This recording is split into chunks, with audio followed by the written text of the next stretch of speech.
মেরুদণ্ডের আঘাতজনিত জটিলতা বা মেরুদণ্ডের আঘাত পাওয়ার পরে রোগীদের কি অবস্থা দাঁড়ায়। এখন মেরুদণ্ডের আঘাত বিভিন্ন কারণে হয়ে থাকে।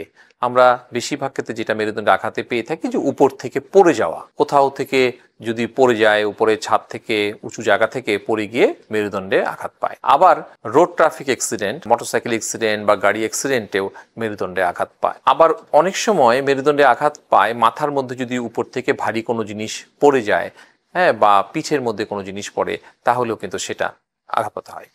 তাহলে দেখা যাচ্ছে যে আমার সাধারণত আঘাতজনিত কারণে যে মেরুদণ্ডে যে আঘাতটা হচ্ছে সেটা বেশিরভাগ ক্ষেত্রেই উপর থেকে পড়ে যাওয়া এবং রোড ট্রাফিক অ্যাক্সিডেন্টের জন্য হয়, দুর্ঘটনাজনিত হয়ে থাকে।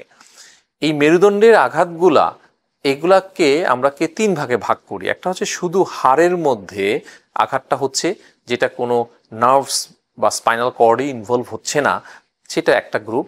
আরেকটা গ্রুপ হচ্ছে মেরুদণ্ডের হাড়ের আঘাতের সাথে সাথে তার নার্ভ আঘাতপ্রাপ্ত হচ্ছে, স্পাইনাল কর্ড আঘাতপ্রাপ্ত হচ্ছে, দুটোই হচ্ছে।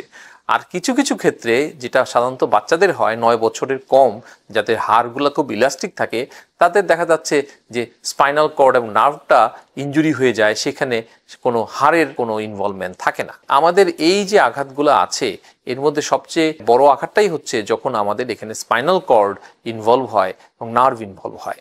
শুধুমাত্র যখন হাড় ফ্র্যাকচার হয়ে যায় এবং সেটা যদি নার্ভ ইনভলভমেন্ট না হয় এবং সেটা যদি স্টেবল ফ্র্যাকচার থাকে, তাহলে কিন্তু কোনো ট্রিটমেন্টই লাগে না, মানে সার্জিক্যাল ট্রিটমেন্ট লাগে না, কিছু মেডিসিন বা কিছু লাইফস্টাইল মডিফিকেশন, কিছু বেল্ট ইউজ করলেই ঠিক হয়ে যায়। কিন্তু ফ্র্যাকচারটা যদি আনস্টেবল হয়ে যায়, মেরুদণ্ডের হাড়ের ফ্র্যাকচারটা, তাহলে কিন্তু সেই আনস্টেবল ফ্র্যাকচার নিয়ে সে চলতে পারবে না।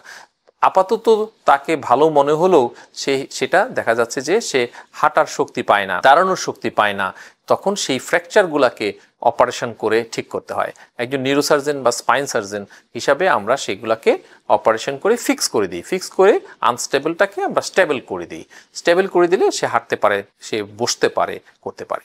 কিন্তু যে পেশেন্টগুলা সাধারণত এই ধরনের মেরুদণ্ডে আঘাত পেয়ে তার নিউরোলজিক্যাল ডেফিসিট হয় বা স্পাইনাল কর্ড ইনজুরি হয় বা নার্ভ ইনজুরি হয়, সেক্ষেত্রে যদি কমপ্লিট ইনজুরি হয়ে যায়, তাদের কিন্তু অপারেশন করেও ঠিক করা যায় না। তাদের ক্ষেত্রে আমরা পরে তার রিহ্যাবিলিটেশনের হিসাবে কিভাবে হুইল চেয়ারে বসবে, হুইল চেয়ার থেকে কিভাবে কাজ করবে, সেটা আমরা ঠিক করি।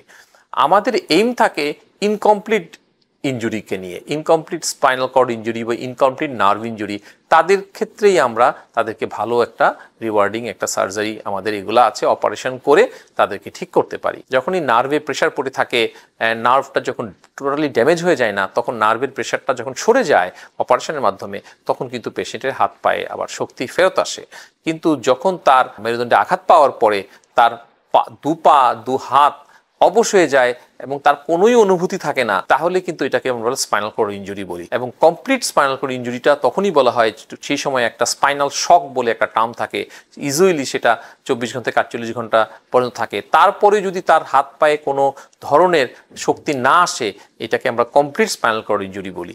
এই কমপ্লিট স্পাইনাল ইনজুরিগুলো কিন্তু চিকিৎসা খুবই এটা কঠিন চিকিৎসা, এবং কঠিন চিকিৎসা করলে পরেও এই চিকিৎসার মাধ্যমে তাকে পুরোপুরি আমরা কোনো রকমই এগুলাকে ইমপ্রুভমেন্ট করতে পারি না। তাহলে আমাদের মেরুদণ্ডে আঘাতজনিত যে সমস্যাগুলো আছে, আমরা বুঝতে পারছি যে এই সমস্যাগুলা সামান্য সমস্যা থেকেও এটা অনেক জটিল আকার ধারণ করতে পারে। কারণ এই ইনজুরিগুলা আপনারা যদি চিন্তা করি আমরা, বা আপনারা চিন্তা করেন যে তার কিন্তু ব্রেইন ঠিক আছে এবং সে হাত পা নাড়াতে পারছে না, তাহলে তার কষ্টটা কতটুকু, যে সে সম্পূর্ণ রকম সে বুঝতে পারে যে তার অনুভূতিগুলো সব ঠিকঠাক আছে, সে বুঝতে পারছে, কথা বলতে পারছে, কিন্তু সে হাত পা নাড়াতে পারছে না। তাহলে এই ধরনের ইনজুরিটা মেডিকেল সায়েন্সের সবচেয়ে খারাপ ধরনের ইনজুরি। সেই জন্য এই ইনজুরিগুলা কিভাবে প্রিভেন্ট করা যায়, আমাদের এই যে প্রফেশনাল হ্যাজার্ড, যে কাজ করার জন্য যে প্রোটেকশন থাকে, সেগুলো নিয়ে অনেক সময় আমাদের ছাদে অনেকে রেলিং ভেঙেও পড়ে যায়, সেই প্রোটেকশনগুলো যদি করা যায়, আমাদের মোটরসাইকেল যারা চালায় হেলমেট যদি ঠিক মতো পড়ে, রোড ট্রাফিক অ্যাক্সিডেন্টসগুলো যদি কমানো যায়, তাহলে কিন্তু আমাদের এই মেরুদণ্ডের আঘাতজনিত সমস্যাগুলো আমরা কমাতে পারবো। এবং যদি হয়েই যায়, সেক্ষেত্রে আমাদের সেই চিকিৎসা ব্যবস্থার মধ্যে দিয়ে যেতে হবে, যার জন্য আমরা এটা কিন্তু আমাদের দেশে খুব ভালোভাবে এই চিকিৎসা চলছে।